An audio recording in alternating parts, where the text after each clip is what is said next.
this computer. Okay, so tonight we've got behind the fig leaf art history for the rest of us. Okay, so Patty is an historian and global archaeology professional. She's traveled for 17 years to the deepest corners of our ancient past. Deepest corners. Must be also a writer. In search of lost civilizations all over the planet. Patty has had the privilege of doing so with some of the foremost archaeologists and scientists in the world. In addition, she enjoys the honor of serving on the Directors Council of the Costin Institute of Archaeology at UCLA, right? And board of the Center for Medieval and Renaissance Studies at Cal State Long Beach. Goodness gracious.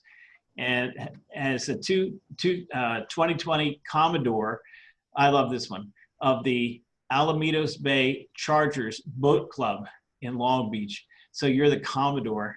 Yes, indeed. What is the female for Commodore? Commodore. What is Commodorable. it? Commodorable. Okay, yeah, that's cool. Okay, silly me. Nice. As the 2020 new member mentor for the Corsair Yacht Club in Catalina Island. Holy cow. Okay, so we're going to go ahead and this is amazing, your background. How diverse. Anyway, we're going to go ahead and turn it over to Patty. And Patty, hit share screen, and she'll take it from here.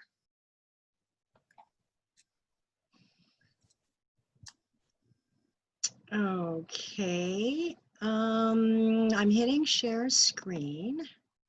It's the little green button at the bottom. You got it. Yeah, I got that. Okay. Let me just. Now you need to get your thing started. Yeah, it was, and somehow I think in the beginning confusion, it got turned off. Here we go. I did this just for you guys. If it will open. I'm going to mute mine. And how do you want to handle questions? If they come up, put them in the chat room and we'll organize them later? Or do you want them to interrupt you or what? I would love them at the end. Okay, so put them in the chat, write them in the chat room, everybody, and I'll monitor that. And if it's something like we can't see you anymore or something, we'll tell you. But otherwise, we'll do all the Q&A at the end. Just send my son in here and he'll flag me down. Okay, can you hear me okay?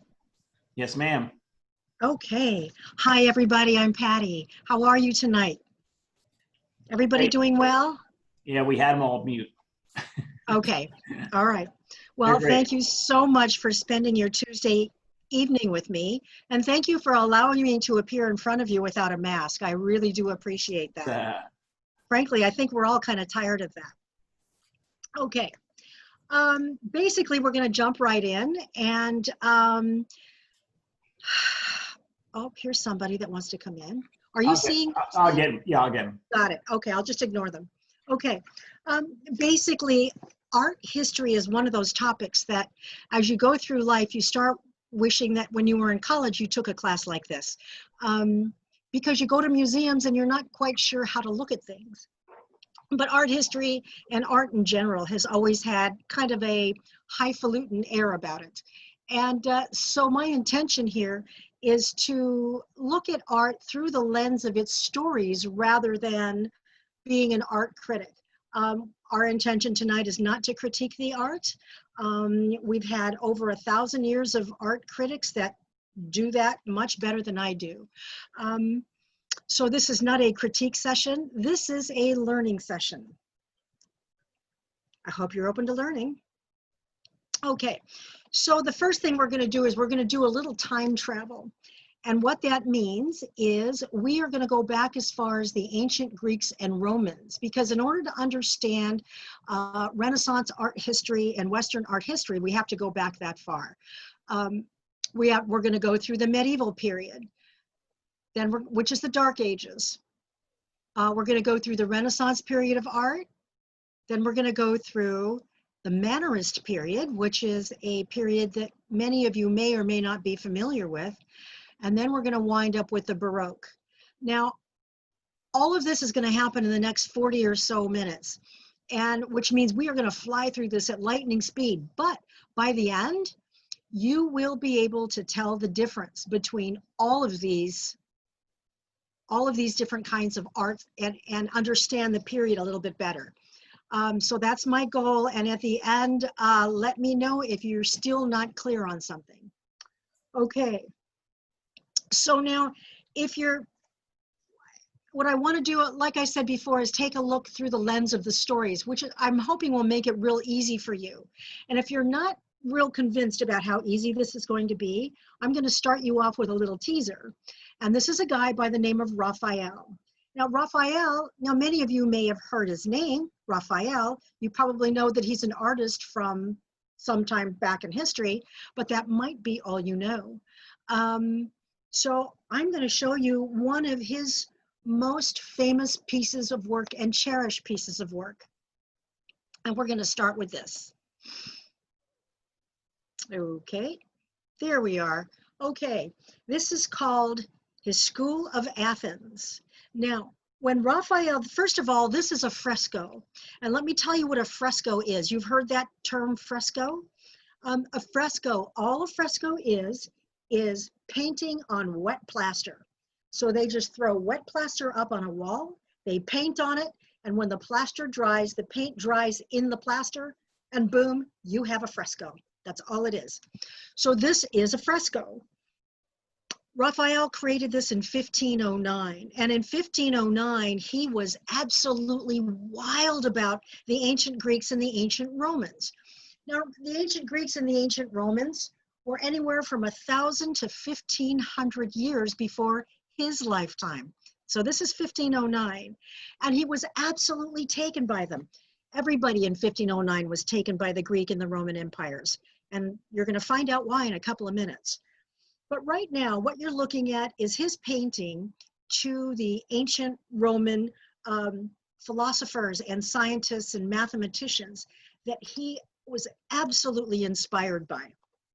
So what he did is he painted this up on the wall, and it's on the wall in the Vatican. And maybe some of you have seen this on the wall in the Vatican. So if you'll see what's happening here, we're starting to point out, the row of people on my screen is covering up something really important on the right. But it's Raphael's selfie. But if you take a look at the people he's painted in this, we have Epicurus, Alexander the Great, Socrates. They know it's Socrates by the way his fingers, he's positioning his fingers. Hey, Patty. Yes. Hit speaker view at the top right. I think they'll go away. The top right of your screen. Yeah. It can be gallery view or speaker view. Hit speaker, and I think all. Yeah, we're okay. We're okay. Good. All right. Okay. So we have Plato and Aristotle. We have Zoroaster. Way off to the right, Raphael. Of course, he put in his selfie. Now, yeah, they did have selfies, and it's real common to see artists in their own work. That was one way that they would sign their works where nobody can steal them or take credit for their work if they put themselves in their own work. He's got Ptolemy holding the globe down in the lower right, Euclid, Diogenes, Heraclides, Hypatia, Pythagoras, remember equals MC squared. And then across the top on the back, the statues are Athena and Apollo. Now, you'll also see, by the way, if you have questions along the way, just please write them down and we'll cover them in the end. Okay, you'll see some, with the names, you'll see some of the names in parentheses. And what happened in 1509 when Raphael was researching and learning about all these really great thinkers, he didn't have access to their images and he didn't know what they looked like. So he would fill in with people that he knew, mostly his own buddies, like Plato that's Da Vinci, okay, playing Plato. Down at the bottom, Euclid is Bramante, who is a fabulous architect, the guy that did the original work for the St. Peter's Basilica in Rome. Heraclides is Michelangelo, his buddy. Hypatia, the philosopher, the Roman philosopher who taught in Alexandria, in the Greek school of Alexandria. She is played by, it says in parentheses, La Fornarina. La Fornarina is the nickname of Raphael's girlfriend. La Fornarina means the baker's daughter. So if you didn't have a face of somebody, you would just use a face of somebody that you know, and that is so common. And you'll see that Botticelli did this, and Michelangelo did this, and everybody did this in their works. If they didn't know what they looked like, they would just replace them with whoever they wanted to. Now, if you'll take a look at this, the architecture, if you look all around the edge, this arch, do you see the arch?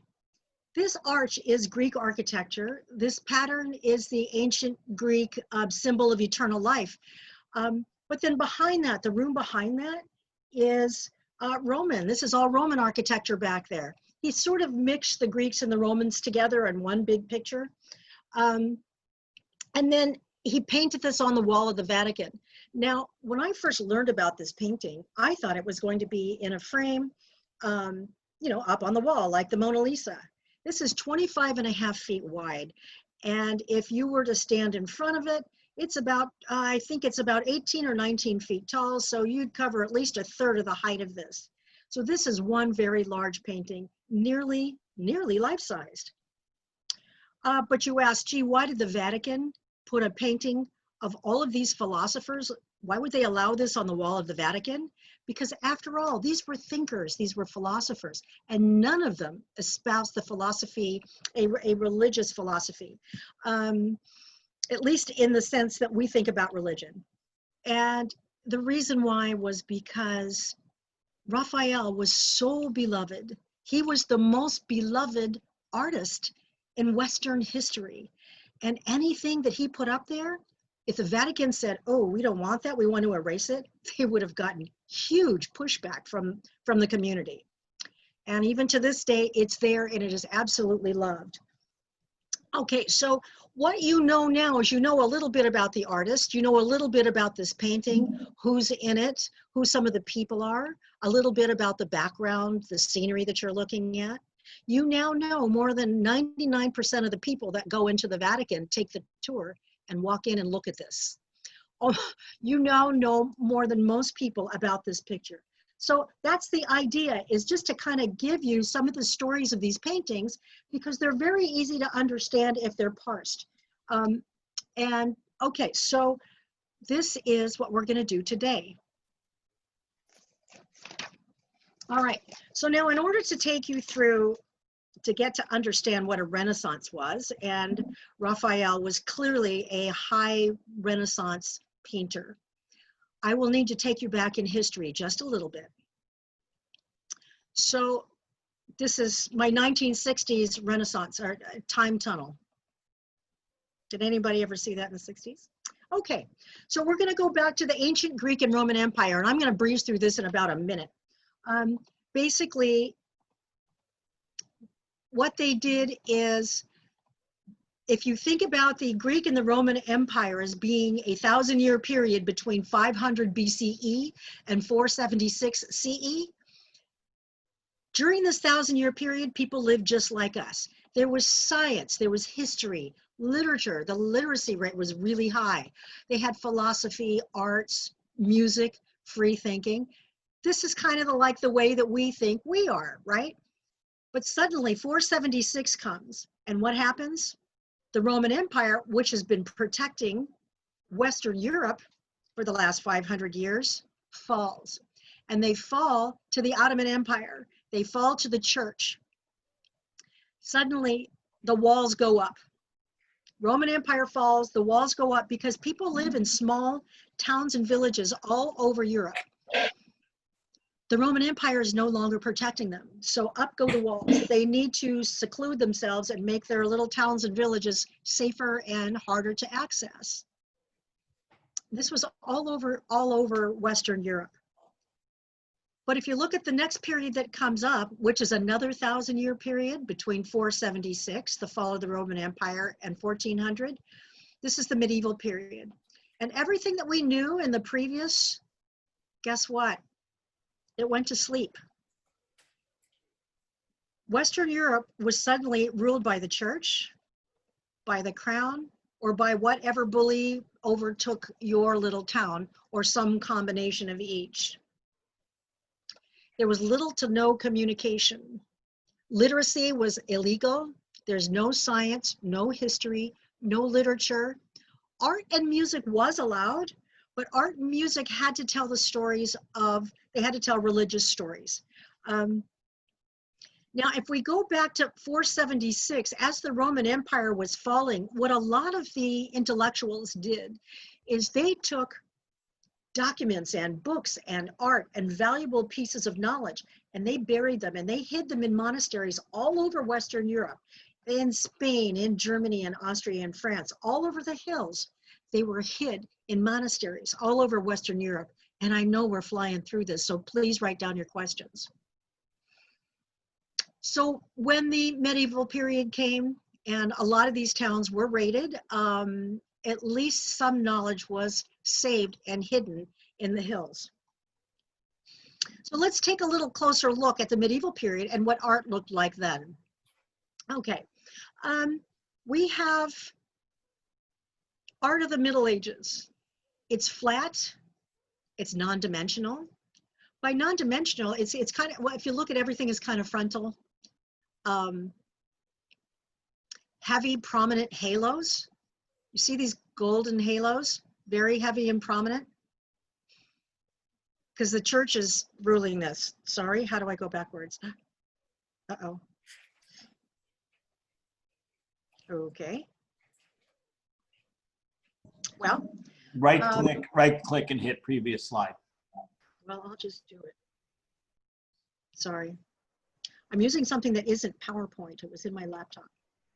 Okay. Bejeweled, a lot of jewelry. This is very Byzantine. The images are kind of cartoonish because they look like line drawings. Very posed, very frozen, no backgrounds. Notice that there's no backgrounds in any of these. Okay, non-dimensional. And non-dimensional is kind of important because science and mathematics didn't exist. For 1,000 years, people didn't know these existed. They disappeared in the first couple of generations and then just faded away. 1,000 years passed with no science, no mathematics, no literature, nothing like that. So in order to do 3D, you sort of have to understand spatial dimensions, which is kind of science and mathematics, right? They didn't have that. So the most expensive and valuable paintings they had, which hung in the churches, looked like this, very flat and very non-dimensional. The year 1300 comes along and some guy goes walking down the street and he's thinking, he's walking and he's saying to himself, he's walking down the streets of Florence and he says to himself, think for yourself, you have value, you're worth it, your opinion counts, your life matters. These are such a foreign concept to the people of 1300. And he would just walk up and down the streets. And, you know, we've seen people walking up and down the streets, kind of proselytizing in their own. He was one of those. But over time, he got people to listen. He was a very friendly, very personal person. His name was Dante Alighieri, and he walked the streets of Florence in the 1300s. And he tried to get people to think about this concept, which later became known as humanism. You matter. It's not just about the church. It's not just about the crown. It's not just for them. You're important too. Your wants and needs are important. Well, this concept of humanism caught on, went viral. It kind of went viral during the plague, ironically. But people started thinking differently. They were not used to thinking this way about themselves, their family, and their lives.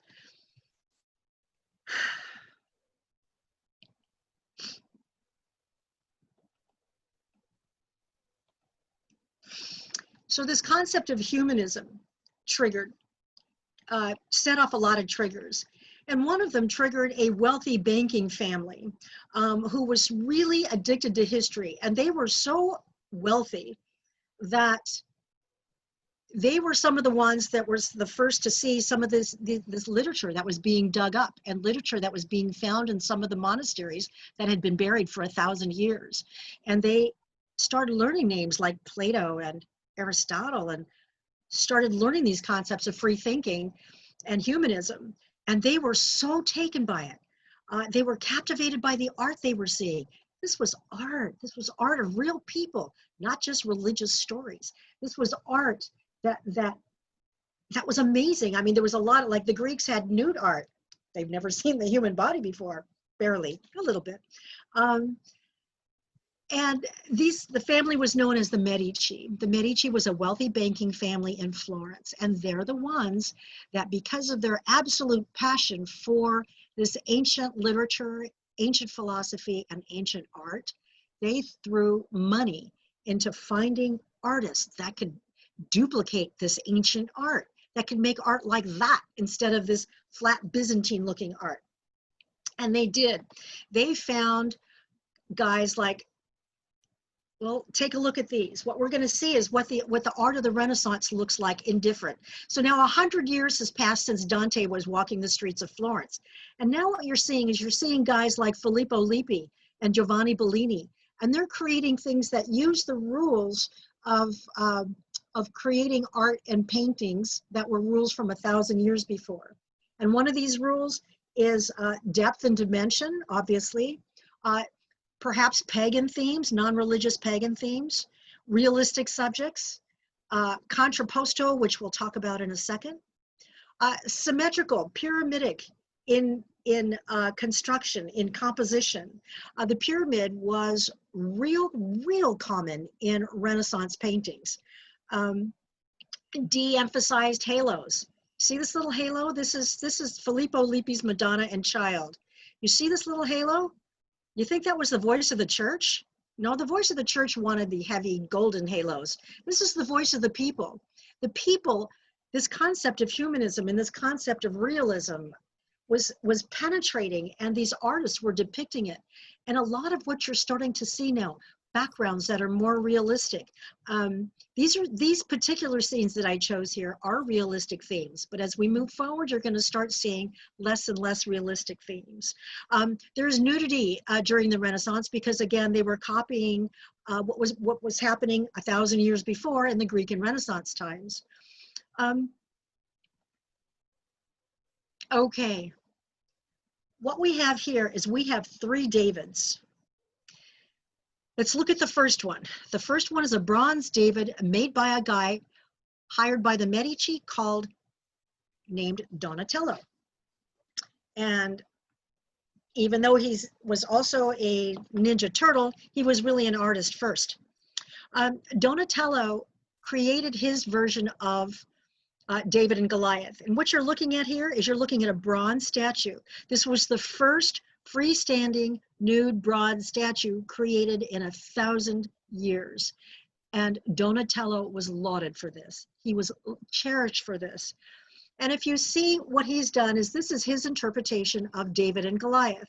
So here we see David, after he has cast his stone, he killed Goliath.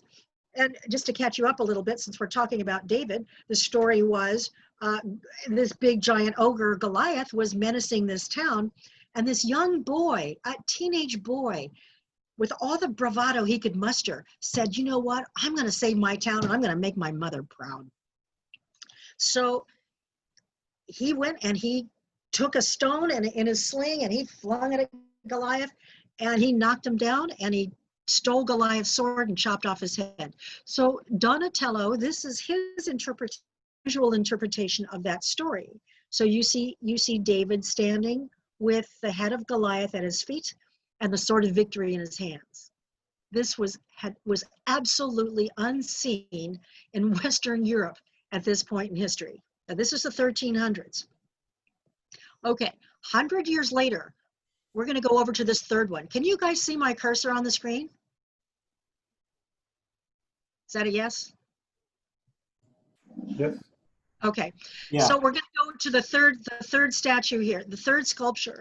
This is also David. This is a David created by an artist hired by the Medici by the name of Verrocchio. Verrocchio grew to be an incredible maestro artist. And he became ultimately the maestro teacher of art. And his students included people like Leonardo da Vinci, Sandro Botticelli, and even a very young Michelangelo. Verrocchio, again, was very much lauded for his efforts. Now, he, again, 100 years after Donatello created this one, Verrocchio was asked to create his version of David and Goliath. And again, he has a young David here. This David is clothed or partially clothed. Again, we have Goliath at his feet and his sword of victory in his hands.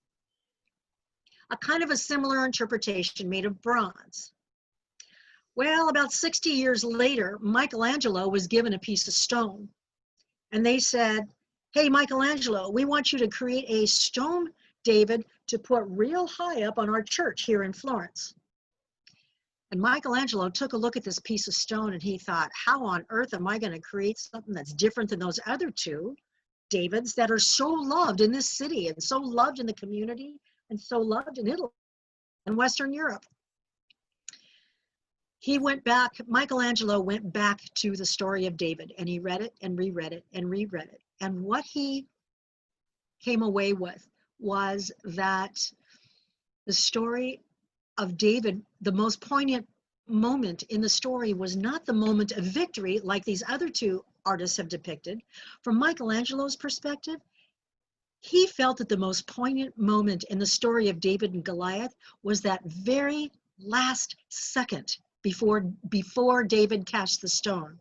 In other words, what he was looking at is he was looking at this young boy who just marches up to this ogre with all the bravado he could muster and said, I'm going to get you, ogre, because I'm going to save my town, because that's what kids do. But suddenly he's face to face with this ogre and he gets really scared. He's scared to death. And fear overcomes him. And he's thinking, oh my God, what if I miss? What's going to happen to my town? Oh my God, this guy's going to eat me. And he's got to overcome this fear. And at the very last second, his bravado takes over once again. And he says, you know what? I'm the best stone caster in town. I can do this. And this was the second that Michelangelo captured when he created David. He created that one singular moment in David's life that this boy became a man and cast that stone. And of course we know how it ends because Donatello and Verrocchio are telling us. So basically that is what made this David so beloved. And when I went to Florence, I had no idea what I was looking at when I first went to Florence and the first time I ever saw David. I thought, nice statue, but what's the big deal? I get it now. Okay, so this is David, and David became the story of David and Goliath represent now the city of Florence against Goliath, which is the city of Rome and the church. So David, this became the mascot for the city of Florence forever after, all the way until today. Okay. Let's take a look at another artist. This is an artist who was famous during the High Renaissance. His name is Sandro Botticelli. This is one of the most famous paintings in the world. If you think about the top 10 most famous paintings in the world, this is one of them. This is Botticelli's Birth of Venus. Again, take a look at the rules he followed. There's a lot of symmetry. Oh, and by the way, one word I forgot to go back to here. The word is contrapposto. Contrapposto, do you see the way they're all standing? Contrapposto is just a post that means you're standing with all your weight on one hip. And we all stand in line this way at the grocery store or at Trader Joe's during COVID. We all stand on one leg, on one hip, right? We get tired and we go to the other side. That's all this is. This is contrapposto, and this is very indicative of high Renaissance art. Okay, so now when we go to the Birth of Venus, what we're looking at here is, this is a painting on canvas. It's real simple, Botticelli was inspired by the story of Venus, the ancient story of Venus, and her birth. She was born at sea, and according to the ancient story, she was washed ashore on a seashell. So this is Botticelli's visual of that story. And he throws in the Zephyr wind god, Zephyr, who's the wind god over here, to sort of push her to shore. And he's carrying Chloris, the flower nymph, and you can see she's blowing flowers everywhere. This is Hora of spring. She's the goddess or the attendant that's taking this cloak so that when Venus gets to shore, Hora wraps her with the cloak. So there's no real mystery here. In the background, what you'll see is, obviously you'll see the coastline and the ocean. Again, very realistic kinds of themes for backgrounds. Obviously a pagan theme. This is not a religious theme. And you'll even see the orange trees in the background. These orange trees were the favorite of the patron who paid Botticelli to paint this painting, and that was Lorenzo the Magnificent, Lorenzo di Medici. And these orange trees were from a grove, the orange grove in the Medici backyard in the behind Palazzo Popolo in Florence. They had these orange trees, and Botticelli loved to walk along the orange trees. Somewhere, somebody had the orange trees and a bunch of Botticelli's paintings analyzed and learned that they were botanically correct. He did a nice job. Now, what inspired Botticelli to paint this painting? And it's a fabulous painting. This painting is in the Uffizi Gallery in Florence. And when you see it, it's so much more beautiful in person. It's really impressive. Let's see if I can get this over here. Okay.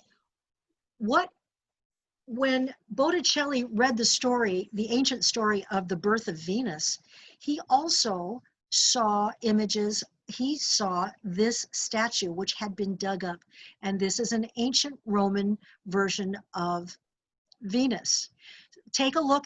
She's known today as the modest Venus, but it's this pose that inspired Botticelli to create his birth of Venus. So you can kind of see what's going on in the mind of the artist. You can see his symmetrical, the symmetry, the pyramid. This one doesn't have halos because it's definitely non-religious. It's a pagan theme. Nudity, realistic backgrounds, very, very high Renaissance. Okay. Famous people of the Renaissance period. We have Michelangelo, Leonardo da Vinci, Machiavelli, Raphael, Galileo, Botticelli, Donatello, Cellini, Lippi, Angelico, Medici, and there's literally thousands more. The amazing thing is most of these people knew each other. They crossed paths all the time. Well, then 1520 came. This Renaissance is just moving along and all these people are creating all this great stuff. 1520, Raphael died very suddenly. Raphael was the guy that painted that School of Athens back in the beginning. He was a painter, an architect, a designer, cultural preservationist, and as we explained earlier, the most beloved artist that ever lived. He had good manners, he had a great sense of humor, and he wasn't touchy like the Michelangelos and the Caravaggios of the world. He was just a really great guy, and he was loved and respected everywhere. When he died, it took the wind out of the sails of the Renaissance, which is kind of sad. So what happens next? The Renaissance doesn't just stop because it's kind of like, well, fashion or style of any kind. It sort of has to fade out and be replaced by something else. Well, it becomes replaced by a 75-year period of sort of expansion and experimentation, and that's called the Mannerist period. Now, what they did, the symmetry is no longer here. What we're looking at now, they started experimenting with realism, elongated body parts. This is a very famous painting by a guy named Parmigianino. And this is called the Madonna of the Long Neck, for obvious reasons. But you can see here, look at the children in the background here. Instead of everybody staring at the point of interest, right, the focal point, these kids are being kids. I mean, we've got somebody pulling pulling this little girl's hair. They're not necessarily paying attention. We have limbs splayed. They're not all nicely tucked in with this Madonna and Child, right? And so this is a little bit different, and they're experimenting with things like elongated body parts, impossible balance. In sculpture, we're looking at 360 degrees. The sculpture that we're looking at here is a guy by the name of John Bologna. John Bologna was a master of Mannerist sculpture. You know, Mannerism was like really his forte. He loved the elongated body parts, the impossible balance, 360-degree sculptures, right? In other words, not like the other Davids where really there was a front and a back. These are sculptures now that you can walk all the way around them and see different things as you walk around the statues. Upward spirals are common, exaggerated poses. This was the Elizabethan era. And remember, everything in the Elizabethan era started to become very overly ornate, almost ostentatious. All right. So John Bologna created this statue on the left here. This statue is called, this tableau is in Florence on exhibit outdoors, and it's called The Rape of the Sabine Women.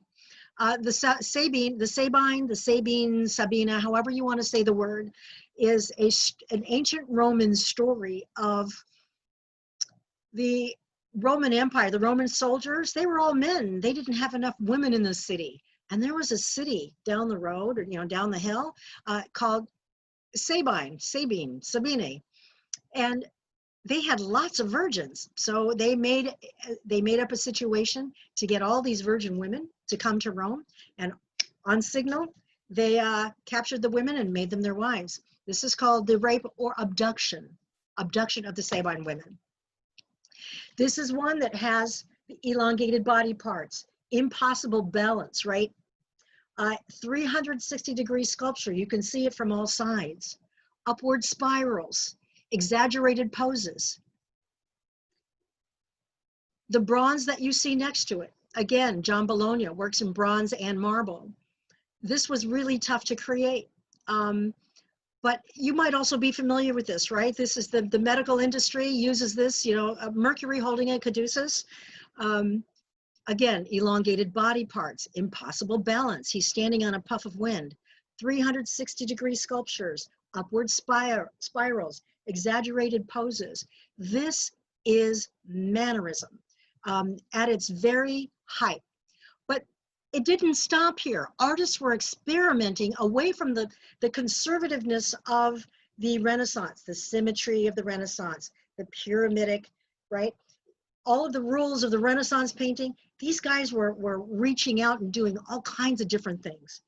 But what this did is it introduced a new painter that came along around the year 1600 by the name of, there was two of them. One was a painter named Caravaggio in Rome, and one was a sculptor by the name of Bernini in Rome. These are works of Caravaggio. Take a look at these. We're now in the Baroque period. So we've moved from the flat, cartoonish, one-dimensional, two-dimensional medieval period. We've moved through the Renaissance period where realism, dimensionalism, pyramidic, right? Symmetry, pose stances, contrapposto stances, into Mannerism where they were starting to elongate bodies and experiment with ultra-realism. And now we have what we're moving into now in 1600 called the Baroque period. Baroque period is extreme drama, extreme decor, overly bejeweled when you think of it in terms of decorating the inside of a church or the inside of a palace. The use in paintings, the use of black for drama. This was a really new thing, using black and then just putting a spotlight on just the part of the story that you want to depict. The first one here is the story of the martyrdom of St. Peter. Well, before he was a saint. This is the martyrdom of Peter. And this was the beginning of the Christian persecutions. And when they did is he was a Christian and he wouldn't renounce his Christianity. So they put him up on a cross. And he said, please hang me upside down because I am not as good as Jesus and I don't want to be I don't deserve to be hung right side up the way he was. So this was Caravaggio's take on that story. The second picture you see here with the boy holding the skull, this is Caravaggio's take on, guess who? David and Goliath. Obviously, a very prominent theme. This is a young David holding the head of Goliath with the victory sword. Again, this brand new technique that Caravaggio brought into light and became globally famous for it. When I think of really dark paintings and an artist that uses a lot of black in their painting, I think of Rembrandt. Well, Rembrandt was a student of Caravaggio and loved Caravaggio's work. So he perfected this style of painting his own way.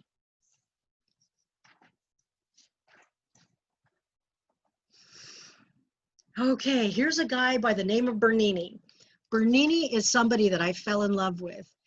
Again, what he did, this is a piece of art in a little tiny church in Rome. This is called the Ecstasy of Santa Teresa. And when Teresa, before she was sainted, this was her death.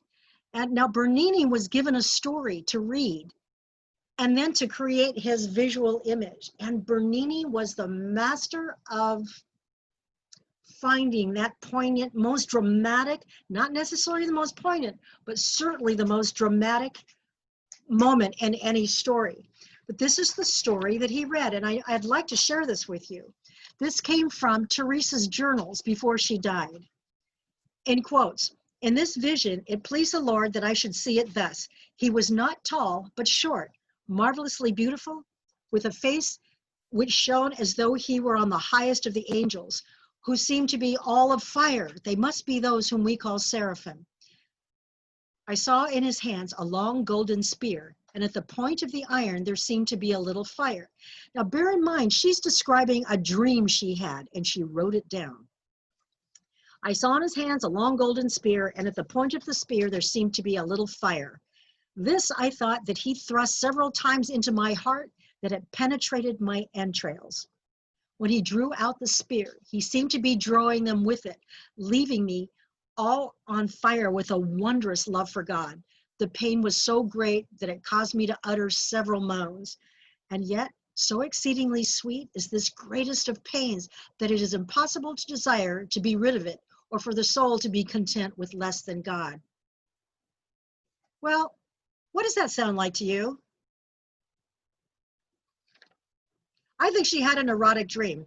Apparently, this statue, which is called the Ecstasy of Santa Teresa, is that moment when the seraphim, with his golden spear, penetrated her body and sent her into waves of oblivion. It was this story that Bernini read and created this visual. Now, I don't know if you can tell whether or not this is Baroque, but let's see. Since my thing isn't working here, I'm going to just move this aside, because behind it, you'll see the surroundings of the church that this statue is in. This is very Baroque, very over-decorous, very super hyper ornate. Bernini was a master. He was theatric. He was raised in the theater, actually. So everything he did encompassed the whole room as though it were a stage. It wasn't just a piece that he was creating here. It was the entire scene.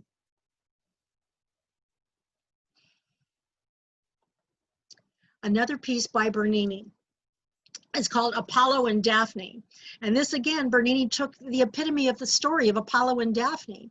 And as the story goes, Apollo is pursuing Daphne, and she doesn't like him, and she's fleeing from him. She doesn't want to have anything to do with him. And he's chasing after her and saying, "Come on, I know you want me." And she's running, and she runs through the forest, and she sees her father, and she says, "Father, help me. This guy's going to catch me." Her father takes one look at her, and he turns her into a tree. At this point, she slows down. Apollo is able to catch up with her, and just as he touches her and puts his hand on her waist, you can see she's turning into a tree. Her hands and her left arm is already turned into a tree. Her legs are becoming rooted into the ground. She turns into a tree, and he cannot have her for all eternity. This is the magic of Bernini.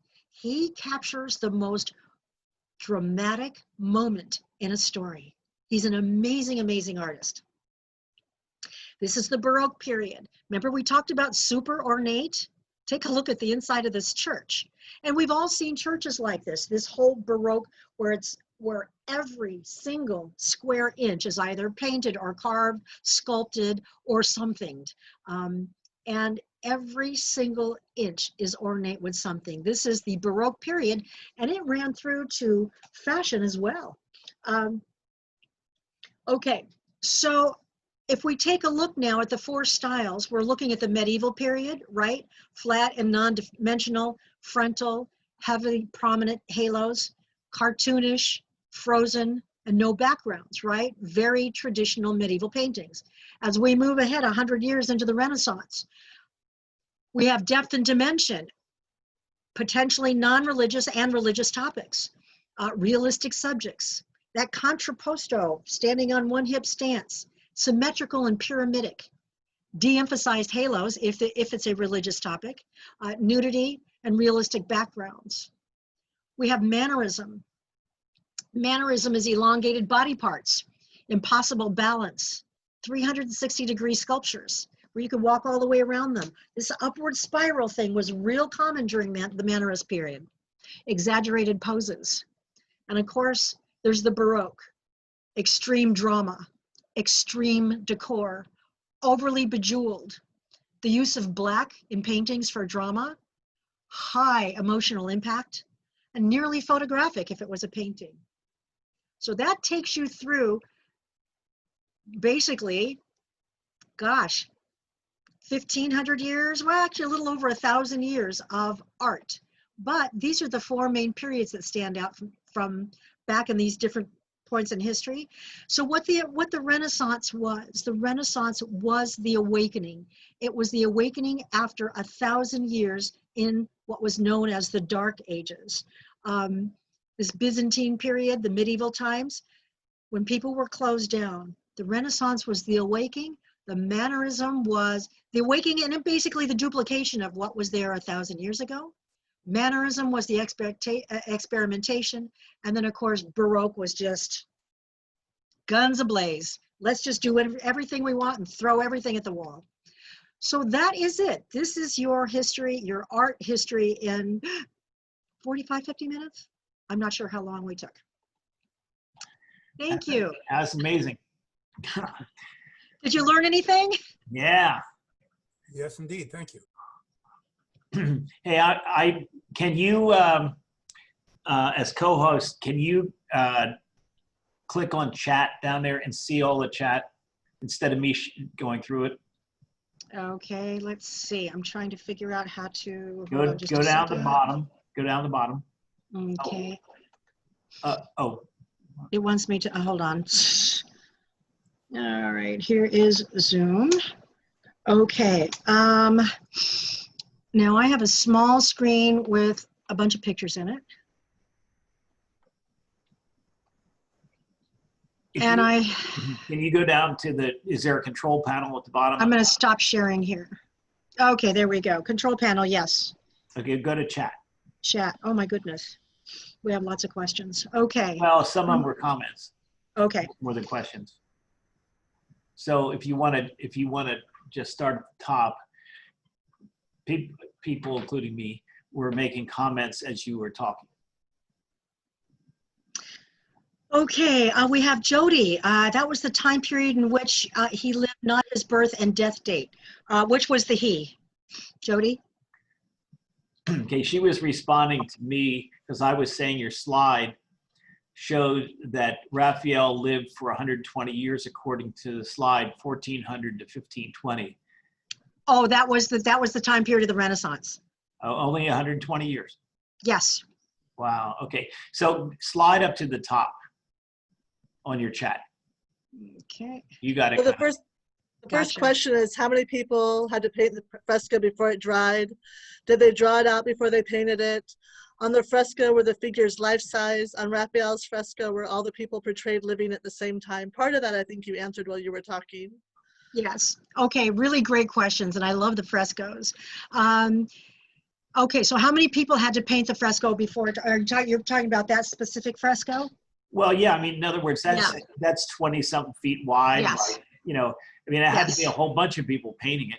Yes, Raphael had a workshop, Botticelli, all the big artists, they had a workshop with many, many, many apprentices. So their students, they would have their students, and the answer was yes. Would they draw it out first? And that was called a cartoon. So they would take the plaster and they would draw, actually they would draw on large paper. They would put paper together and create a large piece of paper. They would draw a cartoon on the paper, which was black chalk on the paper, the cartoon outline. Then they would take a pin and pinprick little holes to outline the cartoon, the entire thing. Then they would stick it up on the wall and they would blow it with a black dust that would then penetrate the holes in the paper. When they took the paper away, they would see little dots, which was the cartoon. So that they would now have sort of, you know, a dot to dot version of their entire fresco on the wall. And then of course they would have the help of some of their best artists to do some of the more prominent pieces of, you know, works on the piece, and they would have students do some of the more mundane pieces or more redundant pieces. Go ahead, Jimmy. Comment on that. When I had my apartment in San Diego, I took, you know how you can buy coloring books of all the great pieces of art. Yes. Botticelli's Birth of Venus, and I photocopied it onto a transparency, and then I got an overhead projector and projected it on my wall. Oh my God. And then That's fantastic. I painted Botticelli's Birth of Venus about like in the entire wall in my bedroom. It was fantastic, and I was so disappointed when I had to paint over it when I left. But anyway, that's immensely creative. So talking about that technique just reminded me of what I did. You know, that's fantastic. I'm really happy to hear that you did that. Super creative. Nice. Thank you for sharing that. So all the people in that first fresco, they weren't living simultaneously. That was conceptual, right? Okay, Apollo and all of the ancient Roman philosophers were alive 1,500 years prior. But the Leonardo da Vinci, the Michelangelo, of course, Raphael, his selfie in the picture, and Bramante and La Fornarina, those 5 people were his contemporaries. So that was like a fantasy meeting of all the famous people if they could all get in one room, right? Well, they were people and gods. Yes. Apollo, Yes. Athena, We had they were Apollo and gods. Athena in the background. Yes. By the way, I think you had the notation swapped. Which ones? Apollo and Athena. Well, one's a girl and one's a boy. Yeah, I think it'll be pretty clear when you look closely. And Oh, I'm Apollo's sorry. got I thought a lyre. I was a little boy. Well, I'll have to go back and take a look at that. Thank you. We'll take a look. So Joyce asked, was there any plague or pandemic that may have caused the withdrawal into the towns during the the medieval time period? Yes, there were several very serious plagues. In fact, just as humanism was taking hold in the 1300s, one of the worst plagues hit in 1367, and it wiped out 2/3 of all of Western Europe. It was absolutely tragic, and it kind of set humanism back on its ear because people were really concerned about where to live and how to survive for a couple of decades and get back on their feet after the plague. And then once they were comfortable again, they can start thinking philosophically. And again, humanism was one of the first things that entered their mind all over again. Yeah, but the reason they retreated behind walls, that plague was violence, looting and well, it was because the Roman Empire was no longer there to protect them. So walls all went up. It's an amazing period of history. Absolutely right. Everybody from the Huns came in from Asia to, you know, everybody came in from everywhere, South Africa, North Africa, Turkey, everybody came in from all the way around and said, gee, there's no Roman Empire protecting all these cute little towns. Let's get them. Boy, those walls went up pretty quick. Yeah. Eric has asked, is David anatomically correct? And the answer is no, it isn't. I've seen it. The hands are really big and all that. They you know, was not proportional at all. there's a kind of a reason for that, and it had to do with perspective.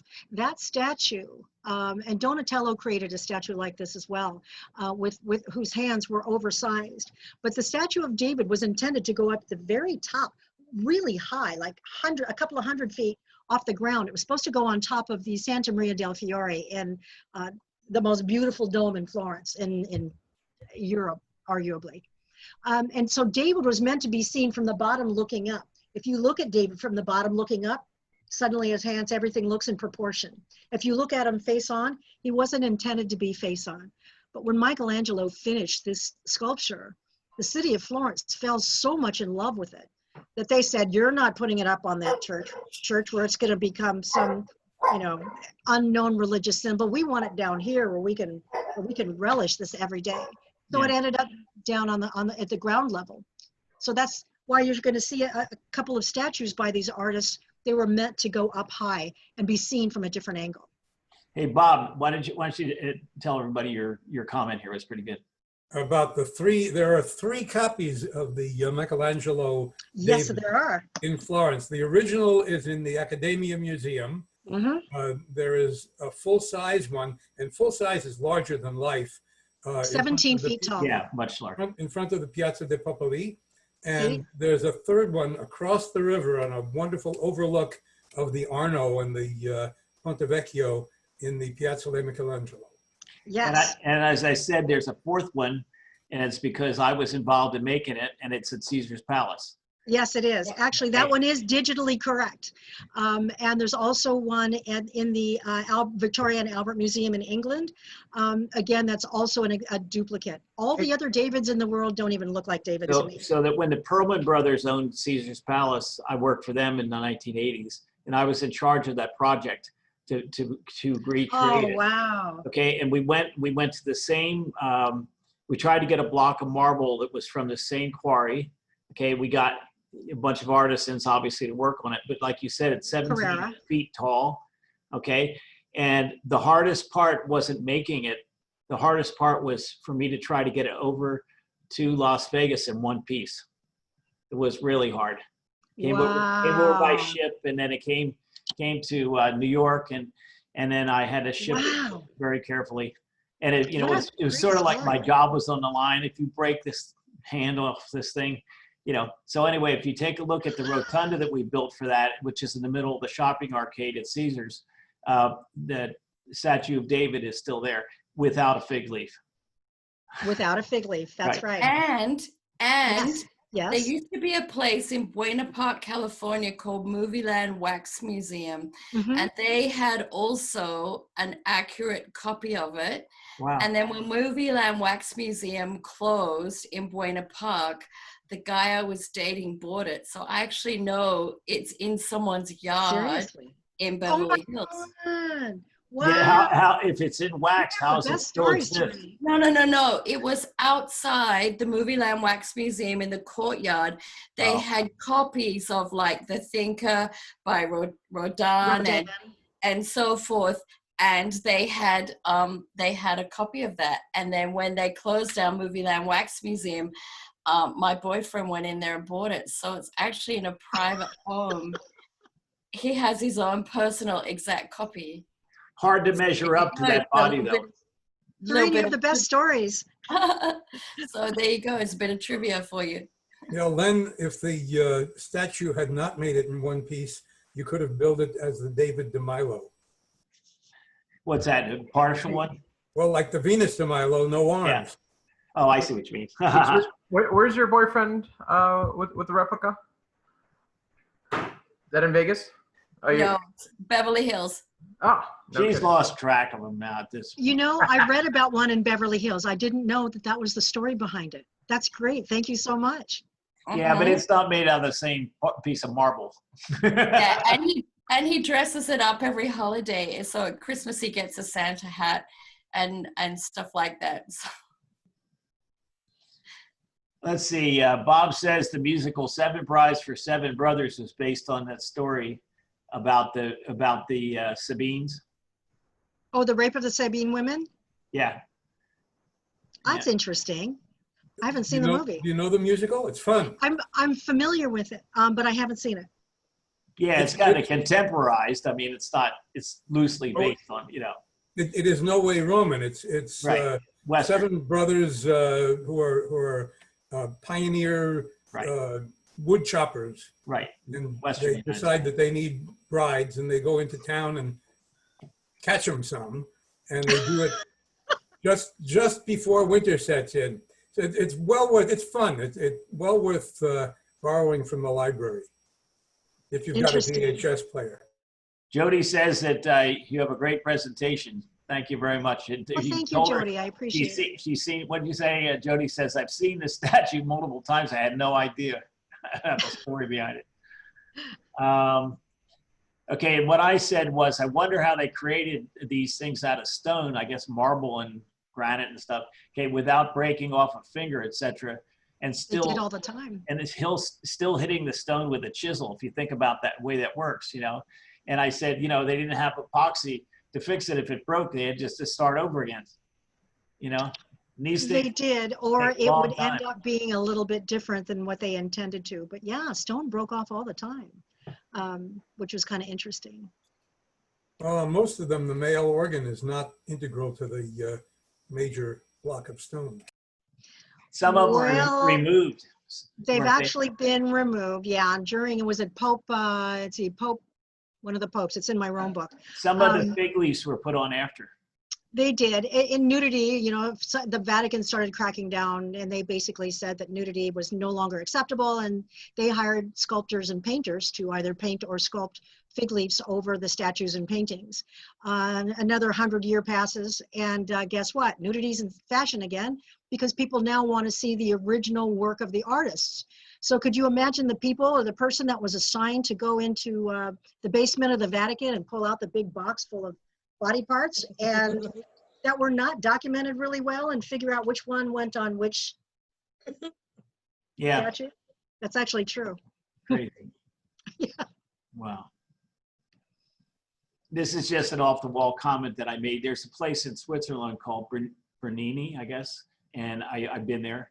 And there's a thing called the Bernini Express, and it goes up over from Switzerland, up over the Alps, down to the other side in Italy, and you can take a short ride to Lake Como from there. I mean, you'd Oh, have to have a nice. car, but anyway, that's a hell of a nice trip. I've never done it when Sounds it's fantastic. like in the winter or something like that. I think it snows 25 feet or something there, but anyway, I took it in the summer, and that's a fantastic day-long train trip if you want to go up over the Alps there. Man, it's fantastic. It's called the Bernini Express. That sounds wonderful. Wow. It wasn't as good as the Rocky Mountaineer Railroad. Anybody do that? Yes, we have. That's on your bucket list if you didn't know it. Okay, it goes from Banff to Vancouver through the Canadian Rockies, or vice versa. I would do it the other way. I'd go to Vancouver and spend some time there. And It's part of the transcontinental Canadian. it's Canadian. It's railway. Canadian railway or whatever. But on the Canadian Pacific and the Canadian I National. mean, where you want to stay is you want to stay at the Banff Springs Hotel and then take the shuttle up to Lake Louise and stay in the Chateau Lake Louise. So that's a good place. Or do it in an RV. That's even better. Let's see. Or Alaska Railroad, that's a great one too. Haven't done that. Carol Lane says, boy, that was excellent. I had to run, but I learned more than I expected. So thanks a lot. Leslie Nick said, fabulous, thank you. Jeffrey says, yeah, very nice survey of amazing period of history. Erica says, so cool, never knew that. Not sure exactly what. Erica, are you still on? What were you referring to? Where is she? Maybe she had to go. No, I'm here. When she answered my question about the David being up high. Oh, Yes, yes. Thank you, Erica. hey, thank you, Patty. I enjoyed your presentation very much. Sherry Lewis. Okay, any other comments or anybody want to say anything? Yeah, I learned a lot too. I took a lot of art history in college, but still, I mean, you know, it's amazing to hear somebody do a run through that many years and so fast.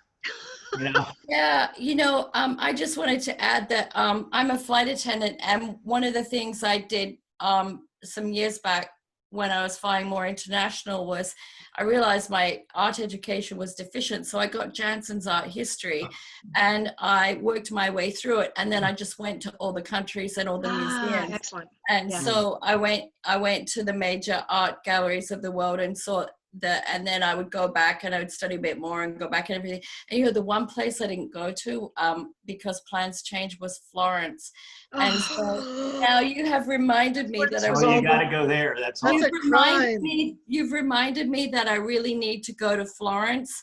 And so when this COVID and everything shut down is over, that's what I'm going to do is go to Florence. So thanks for that, for reminding me. And also so much of what you gave in your talk tonight was familiar and things I had read, and just sort of refreshed that and reinvigorated my enthusiasm for it. Oh, I'm so glad. Thank you. I'm so glad. Thank It's such you a fun so much. topic. Thank you. And this is a little shameless promotion. So, you know, if you're going to travel, these are travel books that give you the history and the art, not just where to eat and drink. So I'm an author, and this is what I do. I Oh, write wow. about Italy, Awesome. Okay. and I have a book great. coming out next spring called Behind the Fig Leaf. Okay. Can you post a- How do can you you post get- a link to that for us? Where can you get those? Fabulous. Where do you get those books, Patty? These books can be found anywhere. They're in all the bookstores. They're in Target, Walmart, online. Go Amazon or my website, which is italytravelbooks.com. I'll go there. Get them direct. italytravelbooks.com, and please reach out to me and let me know that you were here tonight. I'd love to have conversations offline with all of you guys. I really Hey, enjoyed Tree, it. Fabulous. when you go to Florence, Deb's not going with you. Okay, Jody, we'll do that. Well, if you want, send me your contact information. I work with travel agents and tour operators around the world. And are we still here?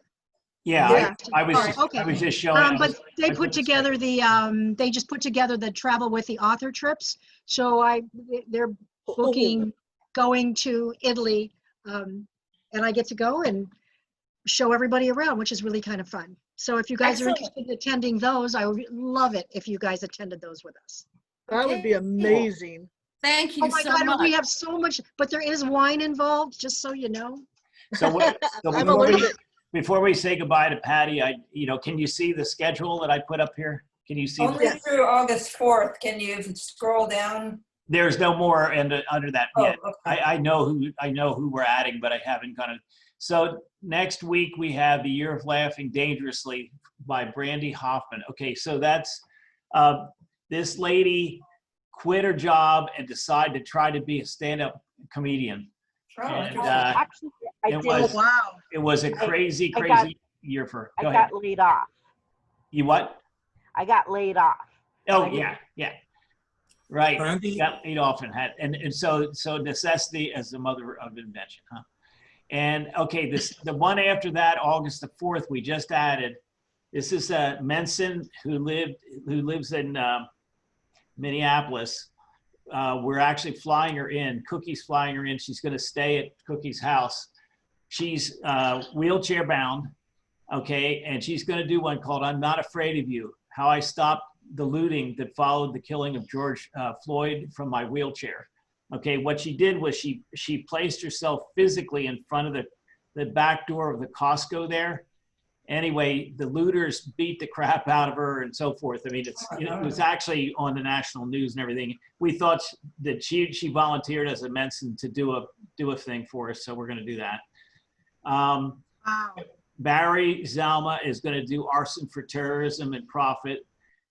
Richard Lederer, if you haven't seen him, you need to. He's going to do these fascinating facts about our president. And basically, he's going to give you some things where you could definitely win all the bar bets that you ever come. You know, you can bet people certain things are true, and they'll say it's not. And you can win your drinks. And then Elna's she moved from. Oh, I'm sorry, I shouldn't say August 4th. It should say August the 25th. I'll fix that when we get it finished. You can't see it anyway. Yeah, Can you scroll down? Yeah, scroll down. that's it. All we can see through is August 4th. We can't see anything below Just August 4th. scroll down the on your screen. document, please. Okay, I don't know how to get rid of this thing. Let's see. How can I? Oh, here. Is that better? No. No, nothing moved. Okay, Now, hold we're on. seeing a bar at the right side, and it looks like you have half a page that you can scroll down. I just And have that to would help. scroll down or press the arrow there, the down arrow. Okay, well, I just did scroll down. Let's see. Let me move this out of the way. I can't do that. But it's not coming out on the screen share. Well, I'm sorry. Okay, so I don't know what's wrong with it. But anyway, she's doing one called Where is Memory? And it's a study about memory in your brain. And she's pretty interesting. She's 80 something years old. I've spoken with her. I've never met her before, but Cookie said she's unbelievable. When is that? It's on August the 25th. Anyway, just wanted to, I'll get rid of this and I'll stop sharing my screen. And is that better? Good. So thank you very much, Patty. Thank you so much. Gallery view My there. pleasure. And- Jason said he'd watch the dog while we travel with you. Yeah. Sounds else is fantastic. new? Let's do this. Let's do this. If you please will reach out and let me know. Go to italytravelbooks.com. Find a place to put in contact me. I will keep you on my list. I would love to invite you guys to travel with me. What fun we would have. Hey, AJ, quick, turn around. The Aurora Borealis is right behind you. Yes. Please? Wow. Love it. Or Australia. Have you guys, anybody ever seen that in person? I have. I worked up north in southern Canada for a while. We used to see it Bye, once. everybody. Hi, Jody. I used to work up in the Selkirk Mountains of the Rockies myself, so we should swap Wow. stories, Len. Yeah, I was just traveling through. I was working all over the place on the road back in the 1970s. So, all right. So thank you very much. And if you want, Patty, would you like a copy of this? I'll send you a link. I to it. would love one. Thank you so much. Everybody else, if you just go to the Southern Nevada Mensa website, the recording will be on there sometime this week. Okay. Hey, Len, are you looking for more speakers? Yes. Definitely. I could do my blockchain beyond Bitcoin, going beyond finance and money for whatever the next. Oh yeah. As a matter of fact, Cookie asked me if I would ask you to do that. Yeah. Okay. Sure. Hey, I'll reach out to you. Okay. Sounds good. Go ahead, Do you- Tareen. What are you gonna say? When do you Oh, normally send out an email announcing the individual ones, or do you have Yes. that list? Okay. Can I email you and get on your list? So the answer to your question is that we don't have everybody's email. Okay, we only have what National lets us have, and then we have a little ancillary list of other people, and like Facebook groups and things. I don't do that part. Somebody else does that. But the answer to your question is yes. I send out an invitation with the link, usually on Thursday or Friday for the next Tuesday, and then Monday for the next day. Okay. I've always aspired to be ancillary, so maybe I can send in my email address. Okay, so if I you heard about this from Carol Lane. Okay, I mean, the easiest way, I can't add you to National because they control it. We have to send out things through Mensa National. But we have another email list that are not Mensans or not our local people and so forth that Tiffany, one of the members, maintains. Okay, so I can add you to that. So do this. Send it to Len. Bob's got Will it. do. Len.Crick, Krick.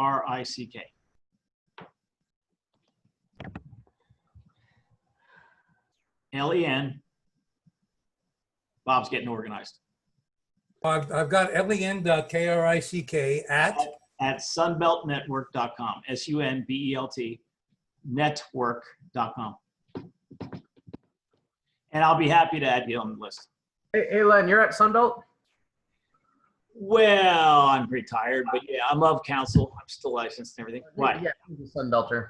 I started Sunbelt in January 2000 Where?